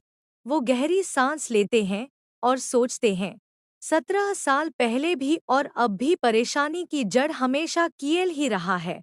अब कहानी फ्लैशबैक में जाती है। 17 साल पहले के उस दिन पर, जब ऐश का 7वां जन्मदिन मनाया जा रहा था, बैंक्वेट हॉल में अचानक चीख सुनाई देती है, क्या आ? और फिर हंगामा मच जाता है। कियलनिम और एशनिम गायब हो गए हैं। कोई चिल्लाता है, राजघराने का इकलौता असली उत्तराधिकारी प्रिंस कियल और चेस्टर मार्क्विसेट का दूसरा बेटा ऐश, जो कि एक ऐसी कुलीन फैमिली से है जो राजघराने जितनी ताकतवर है, दोनों अचानक गायब हो गए। राज दरबार के मीटिंग रूम में ऐश के पिता गुस्से में बोलते हैं, क्या ये अपहरण नहीं है? एक सदस्य शांत करने की कोशिश करता है, पहले शांत हो जाइए मार्क्विस साहब। मगर दूसरा सदस्य कहता है, मार्क्विस की बात में दम है। फिर एक और आवाज आती है, अगर ये अपहरण है, तो हो सकता है ये किसी देशद्रोही गुट की साजिश हो, शायद हत्या की कोशिश। और फिर कोई और सुझाव देता है, या फिर ये किसी विदेशी राष्ट्र की तरफ से युद्ध की चेतावनी भी हो सकती है। हालात बिगड़ते देख सम्राट, जो कियल के पिता हैं, तुरंत आदेश देते हैं, सभी सैनिकों को तैनात करो। राजधानी के एक एक कोने की तलाशी ली जाए। और दूसरे ही दिन तक पूरा साम्राज्य चौकसी में आ चुका था। हर गली, हर रास्ते पर पहरेदार तैनात थे। सिर्फ राजघराने की सेना ही नहीं, बल्कि चेस्टर मार्क्विसेट की निजी सेनाएं भी तलाशी में जुट गई थी। यह साफ था कि मामला बहुत गंभीर और राजनीतिक रूप से संवेदनशील हो चुका था। लेकिन सिर्फ चेस्टर परिवार की सेना ही नहीं, बल्कि Holy Order, Imperial Guard, Capital Guard और आसपास के क्षेत्रों की सैन्य टुकड़ियां भी तुरंत हरकत में आ गईं। पूरी राजधानी में दसियों हजार सैनिकों का जमावड़ा हो गया था। मगर जैसे जैसे जांच आगे बढ़ी, वैसे वैसे इस मामले की विसंगतियां साफ साफ सामने आने लगी। बैंक्वेट हॉल में किसी ने सवाल उठाया, राजकुमार किएल जैसे लड़के को उसकी उम्र में भला कोई चेस्टर फैमिली की हवेली से कैसे किडनैप कर सकता है? इस सवाल ने हॉल में सन्नाटा फैला दिया। सभी सोच में पड़ गए, कहीं ये मामला राजकुमार का अपहरण हो गया का नहीं है, बल्कि कहीं ये राजकुमार ने खुद अपहरण कर लिया का मामला तो नहीं। ऐश के पिता चिंतित होकर सम्राट से पूछते हैं, महाराज, अब आप क्या करने का आदेश देंगे? सम्राट तुरंत आदेश देते हैं, जहां जहां किएल जा सकता है उन सभी जगहों की जांच करो। और जब हर वो जगह जांच ली गई जहां किएल जाने की संभावना थी, तो अंत में कुछ गार्ड एक गेट के सामने खड़ा होकर रिपोर्ट करता है, राजधानी के पास के एक विला में दोनों मिल गए हैं। पूरी विला की तलाशी ली गई और अंत में गार्ड ने बताया, दोनों यही हैं। ऐश राजकुमार की गोद में बैठा है और किएल उसे अपने हाथों से स्वादिष्ट स्नैक्स खिला रहा है। यही था वो कुख्यात अपहरण कांड जिसने पूरे साम्राज्य को हिलाकर रख दिया था। बाद में यह घटना द क्राउन प्रिंस की बगावत के नाम से मशहूर हो गई और गॉसिप करने वालों का पसंदीदा किस्सा बन गई। फिर कहानी वापस वर्तमान में आती है। लॉयल सोचता है, उस वक्त भी किएलनिम पूरी तरह सनकी था और अब 17 साल बाद भी कुछ नहीं बदला। अगर कुछ बदला है तो वो और भी बुरा हो गया है। ऐश के पिता लॉयल से पूछते हैं, अब आप क्या करने वाले हैं चाचा? लॉयल थोड़ा चौंक कर पूछता है, किस बारे में? ऐश के पिता कहते हैं, वो शादी की बात। लॉयल बिना हिचकिचाए जवाब देता है, बिल्कुल नहीं। अगर कोई और होता तो भले ही कानून की कुछ दिक्कतें होती, लेकिन अगर ऐश चाहता तो मैं मान भी जाता। लेकिन बात सम्राट की है। कभी नहीं। ऐश के पिता चिंतित होकर कहते हैं, फिर आप करेंगे क्या? सम्राट तो ठान चुके हैं और पीछे हटने को तैयार। लॉयल थोड़ी देर सोचकर कहता है, हमें इंतजार करना होगा और देखना होगा क्या होता है। ऐश कोई ऐसा इंसान नहीं है जिसे आसानी से मोड़ा जा सके, और ड्यूक ऑफ पैडिंगटन भी इसमें शामिल हैं, तो सम्राट इतनी आसानी से कोई अगलतगल कदम नहीं उठा पाएंगे। ऐश के पिता सहमति में सिर हिलाते हैं। हाँ, वो सही है। अगर पैडिंगटन फैमिली, जो खुद शाही परिवार से जुड़ी हुई है, शादी का विरोध करेगी, तो वो किसी और फैमिली को महारानी देने की इजाज़त नहीं देंगे। और खासकर अगर वो फैमिली हमारी चेस्टर फैमिली जैसी प्रतिद्वंद्वी हो। लॉयल थोड़ा गंभीर होकर कहता है, मुझे पैडिंगटन से हाथ मिलाना पसंद नहीं, लेकिन इस बार हमारे पास कोई चारा नहीं है। अगर दोनों परिवार विरोध करेंगे, तो सम्राट कितना भी जिद्दी क्यों न हो, वो ये शादी जबरन नहीं करवा पाएंगे। पहले ऐश से मिल लेते हैं और उसकी राय समझते हैं, फिर हम इस मुद्दे पर विस्तार से बात करेंगे। ऐश के पिता कहते हैं, ठीक है, तो जब ऐश वापस आएगा तब बात करेंगे। उसे आज ही लौटना चाहिए। इसी बीच घर का बटलर अचानक से कहते हैं, महल से एक जरूरी संदेश आया है। ऐश के पिता कहते हैं, अंदर आओ। बटलर हाथ में एक लिफाफा लिए अंदर आता है। क्या हुआ? ऐश के पिता पूछते हैं। बटलर जवाब देता है, 2 दिन बाद महल में एक भोज बैंक्वेट रखा गया है और तब तक ऐश को महल में ही रुकने को कहा गया है। हाथ बढ़ाकर एक निमंत्रण देता है। यह है शाही भोज का निमंत्रण। ऐश के पिता हैरान होकर पूछते हैं, भोज? अचानक क्यों? बटलर कहता है, मुझे खुद भी पता नहीं, हुजूर। संदेश लाने वाला बस इतना कहकर चला गया था।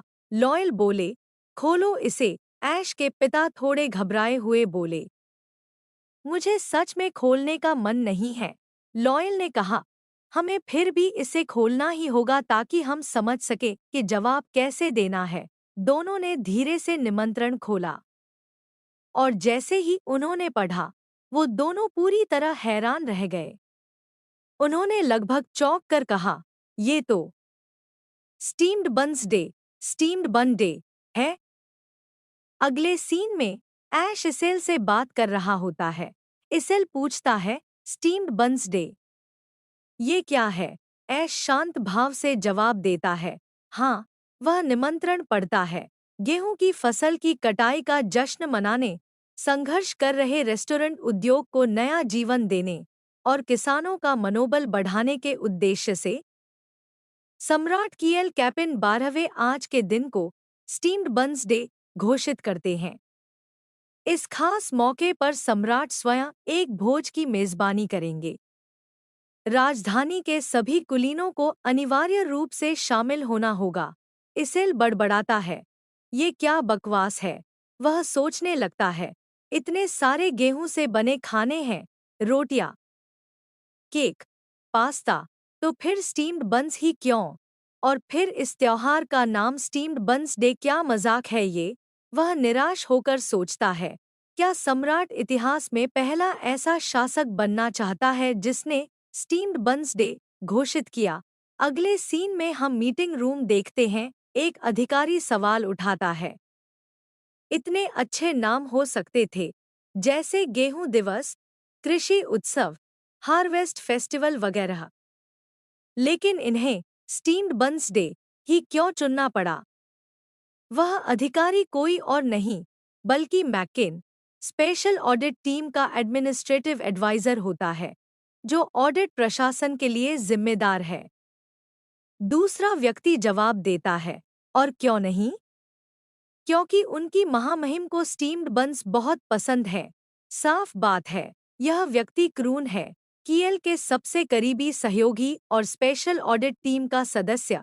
फिर मीटिंग रूम में लोग थक हार कर कहते हैं, वो कमबख्त स्टीम्ड बन्स सीरियसली।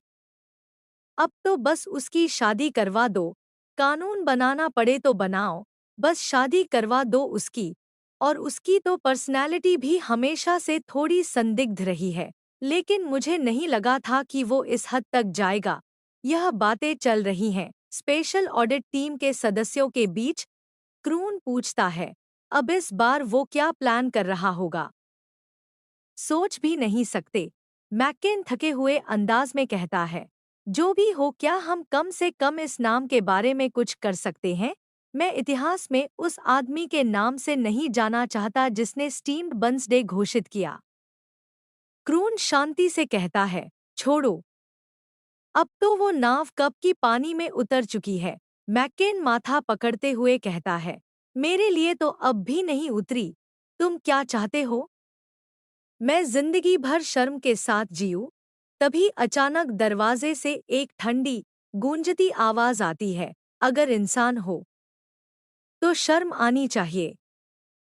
मैकेन की रूह कांप जाती है उस आवाज को सुनकर। जैसे जैसे आवाज के साथ कदमों की आहट नजदीक आती है, वो और भी घबरा जाता है। अगर शर्म नहीं आती तो फिर तुम इंसान नहीं, जानवर हो, वो आवाज फिर कहती है। लेकिन तुम्हें इसकी चिंता करने की जरूरत नहीं है, क्योंकि तुम लोग इंसान तो हो ही नहीं। सारे लोग झुक जाते हैं, क्योंकि वो और कोई नहीं बल्कि सम्राट कियल खुद थे। कियल धीरे से कहते हैं, अब सब लोग बैठ जाएं। मीटिंग रूम का माहौल तुरंत भारी और तनावपूर्ण हो जाता है। सम्राट फिर मुस्कुराकर कहते हैं, इतना घबराने की जरूरत नहीं है। मैंने तुम्हें यहाँ बुलाया है ताकि 2 दिन बाद होने वाले बॉल के बारे में बात कर सकूं। फिर वो थोड़ा ताना मारते हैं, स्टीम्ड बन्स डे के नाम को लेकर तुम्हारी शिकायतें या फिर बाकी जो भी बेहुदे कमेंट्स किए गए हैं, उन्हें मैं इस बार दरियादिली से नज़रअंदाज कर रहा हूँ। आखिर ये तो जश्न का मौका है। कियल की हर एक बात मैकेन के दिल में चाकू की तरह लग रही थी। वो सोचता है, वो बाहर खड़े होकर हमारी सारी बातें सुन रहा था। डरते डरते मैकेन बोलता है, आपकी महानता को सलाम, लेकिन ये सब कुछ बहुत अचानक हुआ है। जनता को इस फैसले के पीछे की वजह स्पष्ट रूप से बताना जरूरी है, ताकि उन्हें समझ में आए कि ये दिन क्यों मनाया जा रहा है। कियल का चेहरा कठोर हो जाता है। वो गुस्से में जवाब देते हैं, स्टीम्ड बंस डे घोषित करने का फैसला सिर्फ मेरा है। क्या तुम्हें इससे कोई समस्या है? मैकेन मन ही मन कांप रहा होता है। अगर हाँ कह दिया तो मेरी गर्दन गई। फिर वो जोर से कहता है, समस्या? नहीं नहीं, बिल्कुल नहीं, आपकी महिमा। कियल गंभीर आवाज में कहते हैं, तो फिर योजना के अनुसार आगे बढ़ो और महल की गार्ड को ये आदेश भी दे दो, कल की दावत में सिर्फ 18 साल या उससे ऊपर के कुलीन ही प्रवेश कर सकेंगे। क्रून चुपचाप मैकेन को दिलासा दे रहा होता है। तभी कियल फिर बोलते हैं, कोचमैन और एस्कॉट नाइट्स को इजाजत है, लेकिन कोई भी दासी अंदर नहीं आ सकती। सबका मुंह खुला का खुला रह जाता है। क्या? कियल का आदेश जारी रहता है, दावत हॉल के आसपास भी किसी नौकरानी को फटकने मत देना। दावत से जुड़ा हर काम पुरुष अटेंडेंट्स द्वारा किया जाएगा। डांसर्स भी नहीं होंगे। और जहां तक म्यूजिशियंस की बात है, सिर्फ मर्द। कोई भी महिला उस इलाके में नहीं दिखनी चाहिए, चाहे वो नवजात बच्ची ही क्यों न हो। आश्चर्य में डूबे हुए अफसर पूछते हैं, महाराज, ये कैसी दावत होगी जिसमें सिर्फ मर्द ही मर्द होंगे? ठीक है, नर्तकियों के बिना चल जाएगा, लेकिन पूरी तरह औरतों को बाहर रखना, ये तो बिल्कुल अकल्पनीय है। कियल शांत लेकिन ठोस स्वर में कहते हैं, ये दावत आश के लिए है, तो तुम्हारी राय की कोई जरूरत नहीं। उनके शब्दों से पूरा कमरा एकदम चुप हो जाता है। फिर वो पूछते हैं, सभी को निमंत्रण मिल गया है न? इस बात का ध्यान रखना कि एक भी व्यक्ति इस पार्टी से न छूटे, काफी काम है। क्रून सिर झुकाकर कहता है, आपके आदेश, महाराज। कियल मुस्कराते हुए कहते हैं, हर किसी को तैयार करो और जो भी आश के पास आने की कोशिश करे, उसे दूर भगा दो। कोई अपवाद नहीं, खासकर औरतें, चाहे उनकी उम्र कुछ भी हो, दर्जा कुछ भी हो, मकसद कुछ भी हो, उन्हें पास भी न आने देना। फिर वो और भी मुस्कराते हुए कहते हैं, और चेस्टर परिवार का कोई भी सदस्य दावत में ऐश कई पास भी न फटके। और जब भी तुम्हारे पास फुर्सत हो, ऐश के पास रहो और मेरी तारीफें करते रहो। उसे बार बार बताओ कि मैं कितना शानदार दूल्हा हूँ। पूरी बैठक के चेहरे एक जैसे हो जाते हैं, जैसे सबके मन में यही चल रहा हो, जो आदमी हमें इंसान तक नहीं समझता, वो हमसे अपनी तारीफें करवाना चाहता है।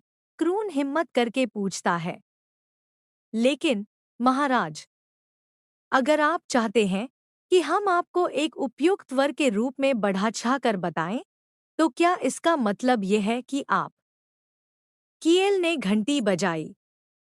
बटलर तुरंत आता है और एक शादी की टैबलेट सबके सामने रख देता है। मैकेन हक्के-बक्के होकर पूछता है, महाराज, क्या मैं पूछ सकता हूँ कि ये है क्या? कियल चमकती मुस्कान के साथ जवाब देते हैं, ये है वो खजाना जो तुम्हारी सबसे गहरी इच्छा पूरी करेगा। मैकेन परेशान होकर पूछता है, हमारी इच्छा? कियल खुशी से बोले, मेरी शादी। अगले सीन में ऐश और इसाइल एक साथ होते हैं। ऐश कहता है, थोड़ा अचानक सा लग रहा है न? मुझे एक दुल्हन खोजने वाला बॉल करना था, लेकिन कोई बहाना नहीं था, इसलिए स्टीम्ड बंस डे बना डाला। इसाइल हैरान होकर पूछता है, मतलब महाराज तुम्हारे लिए दुल्हन ढूंढने के लिए बॉल होस्ट कर रहे हैं? ऐश सिर हिलाकर कहता है, हाँ। इसाइल मन ही मन सोचता है, जरूर कोई चाल है इसके पीछे। वो अब क्या सोच रहा है? फिर वो पूछता है, लेकिन अचानक ऐसा क्यों? ऐश थोड़े झेंपते हुए जवाब देता है, उसने मुझसे कल शादी का प्रपोजल दिया था। इसाइल की आंखें फट जाती हैं। उसने शादी का प्रपोजल? तुम्हें? तो फिर ये बॉल दुल्हन ढूंढने की नहीं, बल्कि शादी का ऐलान करने वाली बॉल है। ऐश हंसते हुए कहता है, अरे छोड़ो, दो आदमी भला शादी कैसे कर सकते हैं? Frisdale civil marriage law, article 1, clause 1 में साफ साफ लिखा है, दूल्हा पुरुष होगा और दुल्हन स्त्री होगी, और इस पर कोई बहस नहीं। ऐश बोलते जा रहा होता है। क्लॉज 2 कहता है कि दो पुरुष या दो महिलाओं की शादी सख्ती से मना है, और क्लॉज 3 में लिखा है कि मर्द की एक बीवी और औरत का एक पति ही हो सकता है। अगर कोई धोखा देता है तो दूसरा साथी तलाक ले सकता है, पर जिसने धोखा दिया वो खुद तलाक नहीं मांग सकता। इसाइल अंदर ही अंदर सोच रहा होता है, हाँ, सही तो है, कानून में साफ मना किया गया है। ऐसे में किएलनिम और रश की शादी हो ही नहीं सकती, और ऐश को एम्प्रेस कॉन्सर्ट बनाना नामुमकिन। इसाइल सलाह देता है, वैसे भी ये अच्छा मौका है, तुम्हें सच में अब किसी शादी के पार्टनर के बारे में सोचना चाहिए। थोड़ा रुककर मुस्कुरा कर कहता है, कम से कम किसी मेड को इम्प्रेस करने की कोशिश तो करो। ऐश थोड़ा झेंप जाता है, मेड से, लेकिन अलग स्टेटस वालों से शादी नहीं कर सकते। इसाइल भड़क जाता है, तो क्या हुआ? अगर चेस्टर फैमिली चाहे तो लड़की को किसी ड्यूक या मार्क्विस फैमिली में गोद लिया जा सकता है, तो बस किसी को ढूंढो, कोई भी चलेगा, समझे? तभी एक गार्ड अंदर आकर ऐलान करता है, निम, महामहिम आ चुके हैं। कियल कमरे में एंट्री करता है, एकदम चमकदार मुस्कान के साथ। ऐश, लेकिन जैसे ही उसकी नज़र इसाइल पर पड़ती है, चेहरा थोड़ा सख्त हो जाता है।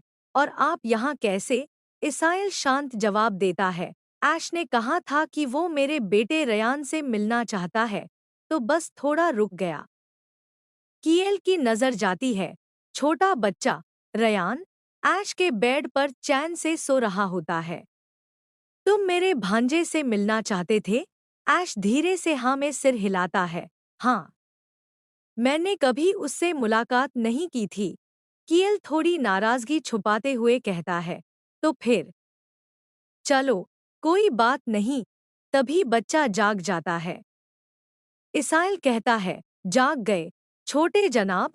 वो उसे गोद में उठा लेता है। अब जब रयान जाग गया है तो हम चलते हैं। ऐश थोड़ा मनाने की कोशिश करता है, अरे रुको ना, थोड़ी देर और बैठो। इसाइल धीरे से मुस्कुरा कर कहता है, जब महामहिम खुद मौजूद हैं, मैं और नहीं रुक सकता। कियल मन ही मन सोचता है, चलो, ये बला तो टली। बोलता है, ठीक है, रयान भी थका होगा, अब तुम लोग चलो, बाद में समय तय कर लेना जब उसे आयरा से प्रॉपर्ली मिलवा सको। इसाइल सिर झुकाकर कहता है, तो मैं चलता हूँ। जैसे ही वो बाहर निकलता है, सोचता है, एशेस बॉल में किसी दुल्हन को जरूर ढूंढ लेना, इससे पहले कि मेरा डरावना सपना सच्चाई बन जाए। ऐश मुस्कुराकर कहता है, वो बच्चा बहुत प्यारा है, उसमें एरा और इसाइल दोनों की झलक है। कियल उसकी आंखों में देखता है और हल्के से मुस्कुराकर कहता है, तुम उससे भी ज्यादा प्यारे हो। ऐश शर्माते हुए हल्की सी मुस्कान देता है। कियल थोड़ी गंभीरता से पूछता है, लेकिन तुम इसाइल से क्या बात कर रहे थे? ऐश जवाब देता है, आने वाले शाही पार्टी के बारे में। कियल एक पल के लिए ठहर सा जाता है। ऐश फिर मुस्कुरा कर बोलता है, इसाइल कह रहा था कि अगर बॉल हुआ भी तो कोई योग्य युवती नहीं मिलेगी वहाँ, इसलिए मुझे किसी नौकरानी को पटाने की कोशिश करनी चाहिए। फिर मजाक में कहता है, रायन को देखकर तो अब सच में ऐसा ही लगने लगा है। कियल का चेहरा गुस्से से लाल हो जाता है। वो बड़बड़ाता है, अरे वाह, इसाइल के तो बहुत ही बेहुदा आइडियाज हैं। सोचता है, इसाइल, क्या इसे मार दूं सीधा, या फिर किसी दूरदराज टापू पर डिमोट कर दूं? ऐश शांत और मासूम स्वर में समझाता है, असल में फ्रिस्डेल के मौजूदा कानूनों के अनुसार यही एकमात्र विकल्प है। हम बस उसी लिखित कानून पर चर्चा कर रहे थे जहां शादी के नियमों का जिक्र है। कियल पूछता है, तुम उस हिस्से की बात कर रहे हो जिसमें कहा गया है कि शादी सिर्फ एक ही सामाजिक वर्ग के लोगों के बीच हो सकती है। ऐश सिर हिलाकर और विस्तार से समझाता है, हाँ, और इसमें ये भी साफ तौर पर लिखा है कि समानलिंग विवाह, सेम सेक्स मैरिज, पूरी तरह से प्रतिबंधित है। थोड़ी देर रुककर हल्के मजाकिया लहजे में इसाइल ने तो यहाँ तक कह दिया कि अगर महामहिम यानी तुम मुझे प्रपोज कर दे तो। फिर हंसते हुए पूछता है, हाँ हाँ, बताओ जरा, कितना बेहुदा और अजीब होता ना वो सीन। कियल सोचता है, मैं हैरान था कि उसने इतनी बकवास क्यों की, जबकि मैंने तो साफ साफ कह दिया था चलो शादी कर लेते हैं। फिर वो ऐश से सीधा सवाल करता है, अभी तो ये मुमकिन नहीं है, लेकिन अगर होता तो क्या तुम मुझसे शादी करने के बारे में सोचते। ऐश चौंक कर कहता है, क्या। कियल धीरे से कहता है, अगर सेम सेक्स शादी को मंजूरी मिल जाती तो। कमरे में एक गहरी खामोशी छा जाती है। ऐश बस मुस्कुरा कर कहता है, ओह, ये तो नामुमकिन ही है। कियल थोड़ा और गंभीर होकर पूछता है, नहीं, मैं पूछ रहा हूँ, अगर मुमकिन होता तो क्या तुम मेरा प्रपोजल स्वीकार करते। ऐश कुछ सेकंड तक चुप रहता है, फिर कहता है, मुझे यकीन नहीं है। कियल हल्के से पूछता है, तो तुम नहीं करना चाहते। ऐश नजरें झुका लेता है और कहता है, ये शुरुआत से ही नामुमकिन बात है, तो इस पर बात करने का कोई मतलब नहीं, तुम ये कर ही नहीं सकते। कियल उसकी आंखों में देखता है, कुछ नहीं कहता, सिर्फ हल्के से मुस्कुराता है और सोचता है, वो शादी वाला टैबलेट शायद, और फिर बोलता है, हाँ, चलो इंतजार करते हैं, देखते हैं ये मुमकिन होता भी है या नहीं। सीन शुरू होता है भव्य आतिशबाजी के साथ। ऐश महल की खिड़की से बाहर देख रहा होता है और सोचता है, वह राजधानी वाकई अलग ही स्तर पर है। तभी उसका बटलर पीछे से उसके बाल पकड़कर उसे तैयार करने लगता है और कहता है, कृपया 1 मिनट तो चुपचाप बैठिए, ऐसे बिहेव कर रहे हैं जैसे पहली बार देख रहे हों। कितने देहाती हैं आप। ऐश चिल्लाता है, आउच, तुम तो और भी ज्यादा नकचढ़े हो गए हो जब से हम वापस आए हैं। बटलर गुस्से में कहता है, तो ऐसा कीजिए कि मुझे टोकने की जरूरत ही ना पड़े। मैं तो राजधानी लौटकर बहुत खुश था, लेकिन अब इस हालत को देखिए। अगर महाराज ने मुझे डांट दिया कि मैंने आपको ऐसे घूमने दिया, तो मैं क्या करूँगा। चेहरा तो ठीक ठाक है, लेकिन बालों का क्या हाल बना रखा है। वह थोड़ा हेयर सीरम लेकर ऐश के बालों में लगाता है। जैसा कि कहा जाता है, कपड़े पंख होते हैं और बाल उन पंखों के पर। सिर्फ बाल ठीक करने से ही आप इतने हैंडसम लग रहे हैं। फिर वो कहता है, अब खड़े हो जाइए, बेल्ट पहननी है और ये ब्रूच, हाँ, गहने भी मत भूलिए। ऐश अब पूरी तरह से तैयार है, सफेद पोशाक में, बहुत ही आकर्षक और शालीन। ऐश मन में सोचता है, क्या मैं ही अजीब हूँ। गहनों की बात तो समझ में आती है, पर मेरी पोशाक ये तो पूरी तरह से शादी की सूट जैसी है। क्या दुल्हन खोज वाले बॉल के लिए ऐसे कपड़े पहनना ठीक है। खैर, छोड़ो। बटलर पूछता है, क्या वाकई इससे आपको फर्क नहीं पड़ता। ऐश मुस्कुराते हुए कहता है, तुम्हें ये पुराने ख्याल छोड़ने होंगे कि सफेद रंग सिर्फ शादी के कपड़ों के लिए होता है। बटलर ज्वेलरी बॉक्स खोलता है और बड़बड़ाता है, शायद आप सही कह रहे हैं, लेकिन अंदर सोचता है, क्या वाकई ऐसा है। फिर वो ऐश से पूछता है, आप कौन सी अंगूठी पहनना चाहेंगे। ऐश थोड़ा झिझकते हुए पूछता है, क्या अंगूठी पहनना जरूरी है। बटलर कहता है, अंगूठी पहनना एक बुनियादी शिष्टाचार है, और वैसे भी वो अंगूठी क्या हुई जो मार्क्विस चेस्टर ने आपको आपकी कमिंग ऑफ एज, युवावस्था में प्रवेश पर दी थी। ऐश थोड़ा घबराकर जवाब देता है, वो शायद एस्टेट में है, मुझे लगता है।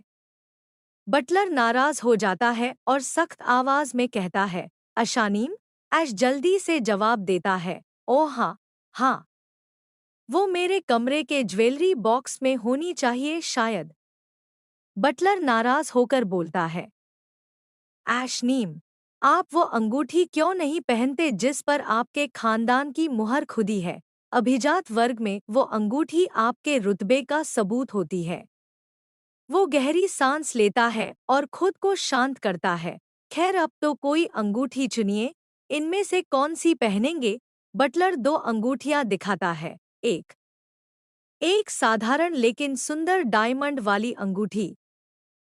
दो दूसरी थोड़ी बड़ी, चमकीली हरे पत्थर, ग्रीन डायमंड वाली अंगूठी।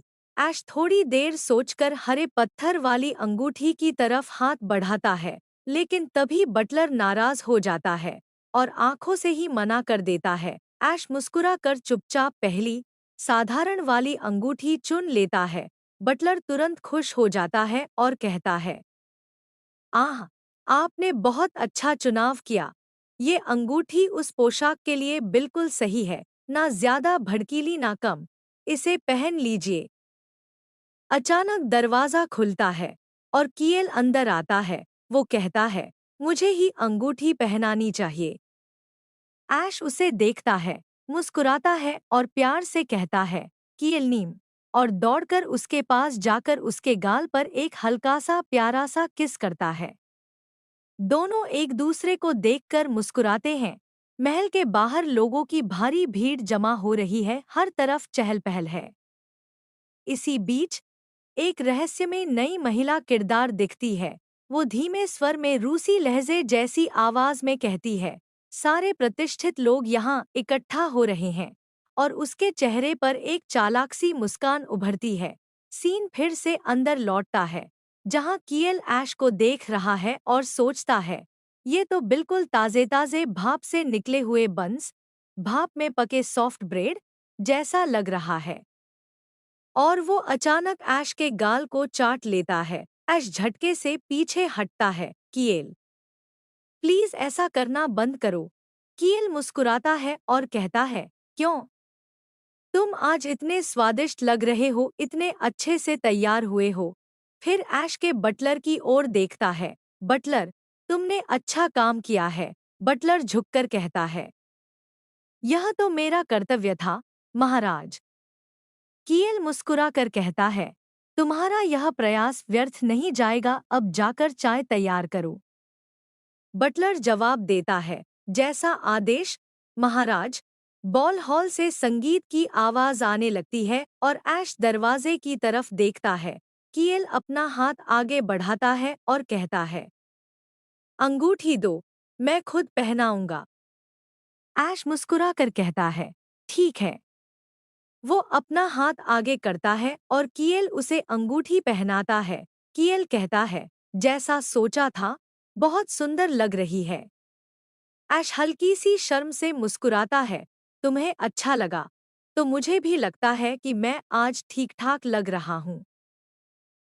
किएल उसके माथे पर एक कोमल चुंबन देता है और कहता है, क्यों ना मैं तुम्हें ऐसे ही उठा के ले जाऊं? ऐश शरारत से मुस्कुराता है, इस बार अगर ऐसा किया तो तुम सच में फंस जाओगे, पिछली बार की तरह बच नहीं पाओगे।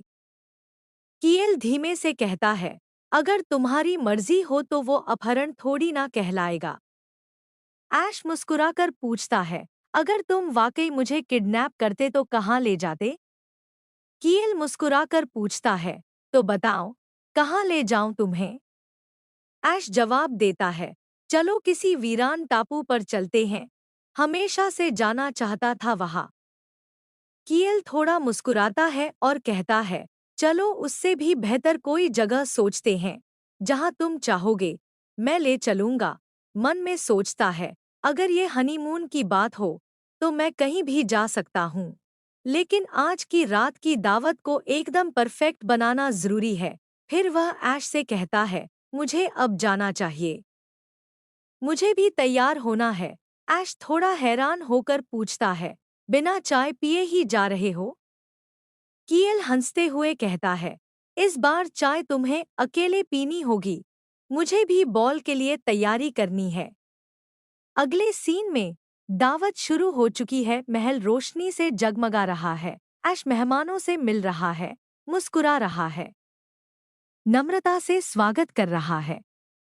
उसका बटलर एक कोने में उदास सा खड़ा है। ऐश उसकी ओर देखता है और पूछता है, क्या हुआ? अजीब सा लग रहा है।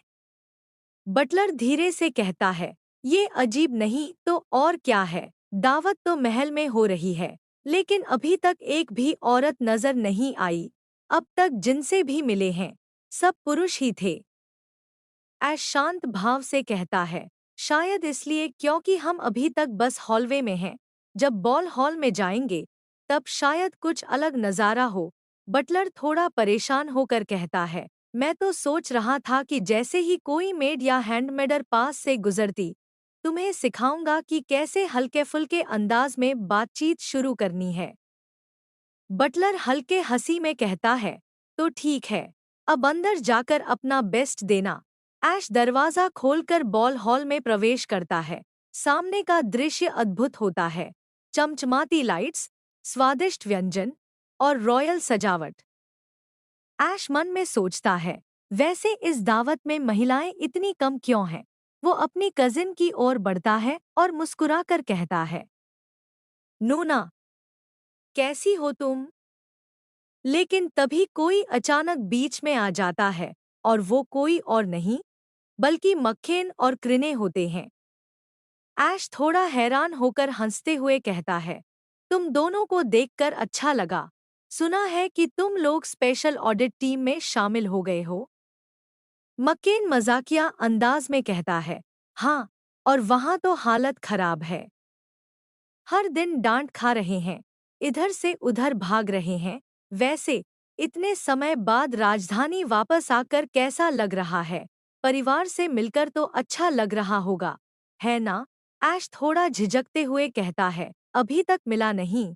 मैं सबसे पहले महल आ गया था, आदर प्रकट करने के लिए, फिर दावत की वजह से यहीं रुक गया। सोचा था आज रात एस्टेट लौट जाऊंगा।